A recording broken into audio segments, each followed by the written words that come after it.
Dall'Università di Padova l'anno prossimo usciranno gli psicologi dell'emergenza, specialisti pronti a ricostruire anche le vite dei molti veneti vittime dei crack bancari.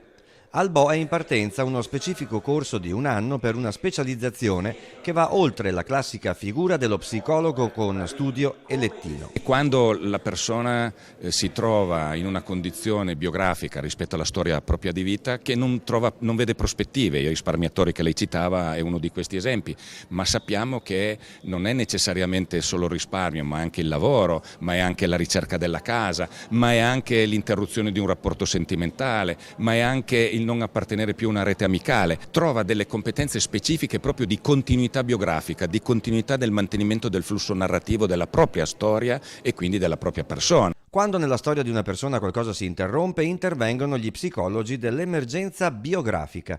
In alcuni comuni vicentini i correntisti di Banca Popolare erano l'80% della popolazione. Il corso permetterà anche di rinforzare il servizio della Regione Inoltre, nato nel 2012 per assistere gli imprenditori in difficoltà psicologica a causa della crisi e che di recente ha allargato il suo intervento a tutti quei correntisti di tutte le età di Popolare Vicenza e Veneto Banca che si sono trovati in grave difficoltà e che prima di conoscere le varie associazioni di risparmiatori hanno vissuto un grande disagio. Da allora abbiamo avuto un incremento del 50% delle chiamate, perché effettivamente questo tema nuovo, queste nuove povertà che si sono verificate in Veneto hanno avuto bisogno di essere affiancati da persone competenti per vedere poi come sarebbe finita anche questa storia. Una storia che non è ancora finita insieme all'emergenza. Il numero verde del servizio Inoltre risponde sempre all'800 33 43 43.